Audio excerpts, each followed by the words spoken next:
Hello everyone, I'm the Whiskey Enthusiast. Welcome back to my channel. Today we have a special one because I've been challenged. I've been challenged by John from Just Whiskey, who has a fantastic channel. Go check him out. He gives these amazing, in-depth, detailed reviews in a very calm and collected and educational manner. So great channel. Go check him out. He challenged me to do the 5 whiskeys you'll ever need challenge. Now, it's a bit of a weird one because you'd think at first it's going to be easy, then you dive into it, then it becomes a bit harder. Then you try to, figure out what's the angle going to be. Is it, if you're ever on a desert island, are those 5 whiskeys you need, or is it just the 5 whiskeys you would want in a bar? Do you have runner-ups? Do you have alternatives, from Scotch and bourbon? It got a bit messy, so I'm going to keep it very calm, very straight. Some people do it in a different way, give alternatives, but no independent bottlers from me, no unicorns, nothing ridiculously expensive, nothing you can't find. All of these are going to be easily accessible at potentially every market. I'm assuming if I can access it, you guys can too. And they're gonna be good whiskeys from all around, and hopefully you'll enjoy my list. And I took the challenge as if I ever am in a bar and I need 5 whiskeys, or if this was someone's friend's house and I went and I need 5 whiskeys for 5 different occasions, I will be happy with that list. Before we begin though, I'm going to have to pass this on. I'm going to have to challenge another person. I'm going to challenge Big Al from Whiskey Straight Al, who also has a fantastic channel. He gives a bit more out there whiskeys, which is good because, sometimes you want to know about those whiskeys that you have that you can't find the reviews anywhere else. But Al would have it, and he does these really cool style reviews and talks about the details in the beginning, and then gives tasting notes. So go check his channel out. I wanted to give him a shout out, and this has become my occasion. So Big Al, it's going to be up to you, buddy.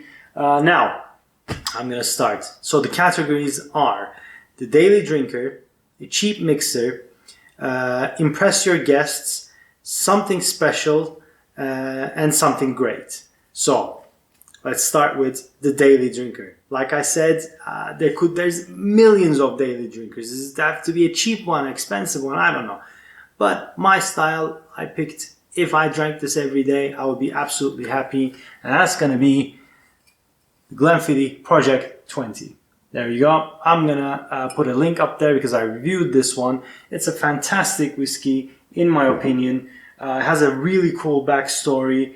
It has complexity, it has depth from different casks. It has 47% ABV, non-chill filtered, no color added. So ticks all the boxes. It's strong and robust enough to give you the flavors. It's not super sweet. It's not smoky, but it has character, has depth. So I think it will satisfy you every day when you drink it. Our second one, the cheap mixer. I do bourbon cocktails. I don't necessarily do, whiskey highballs. Sometimes I do a rusty nail, but my favorite and always go-to cocktail is the old-fashioned. And I love nothing more than Wild Turkey 101 for a good old-fashioned. It's high rye whiskey. It's 50%, well, 50.5% ABV. It has that oomph to give you the kick you want in the cocktails, because put it here, there you go, because you want it to handle the ice when you put it, and you want it to handle the other mixers that you put in. So this one would do it. I highly recommend it, and it's relatively cheap. I think you can find it anywhere. I think they just rebranded it, but I think the taste is the same. So that's it. Now, impress your guests. That's a bit weird because, most of us are not there to impress the guests. If we're, avid drinkers, we just want to impress our own palates. And I have 2 types of guests. I either have complete novices who know nothing about whiskey or very little, so anything would impress them or not impress them. And I have like really, really nerdy guys who would be very, very hard to impress. So I've thought long and hard about this, and I think I came up with a good one. I came up with the Cavalan Solist. Well, I have the sherry one here, but to be honest, any Solist would do. This is cask strength Taiwanese whiskey, single cask. It has 57.8% ABV. The color is just incredible.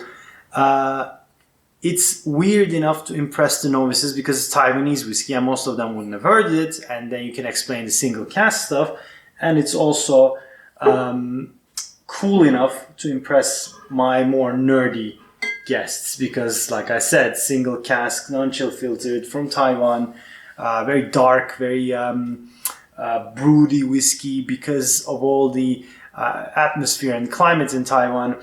The relationship between the cask and the spirits, the maturation is so fast. It's a weird but a good one. So I think that would impress all sorts of guests. Right. Something special, Friday night, anniversary, celebration.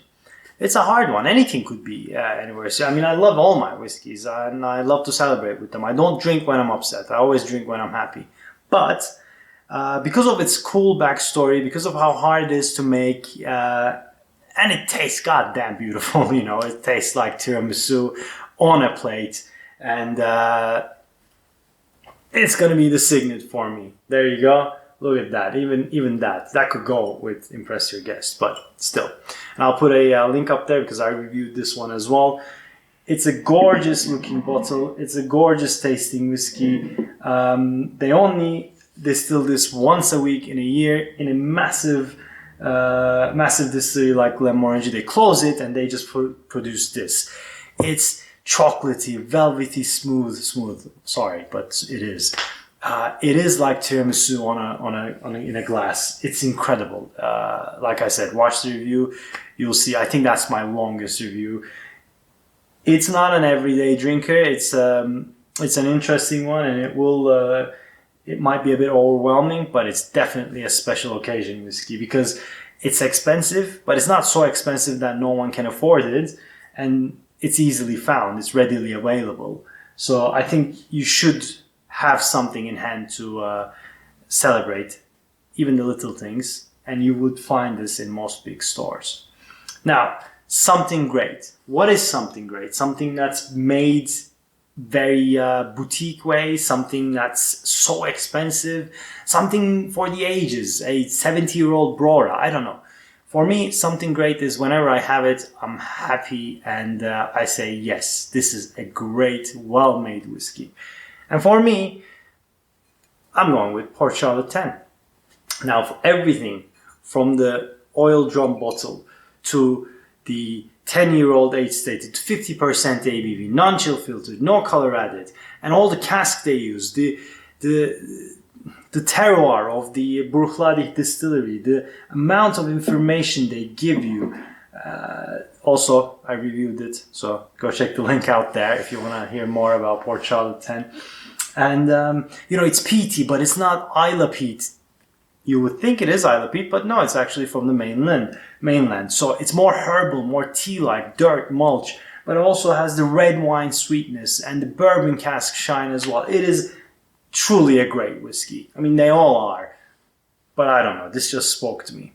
So this is my list, guys. I hope I did it justice. I hope you guys liked my list. I know I'm a bit tight on space here, but I think you see all of it.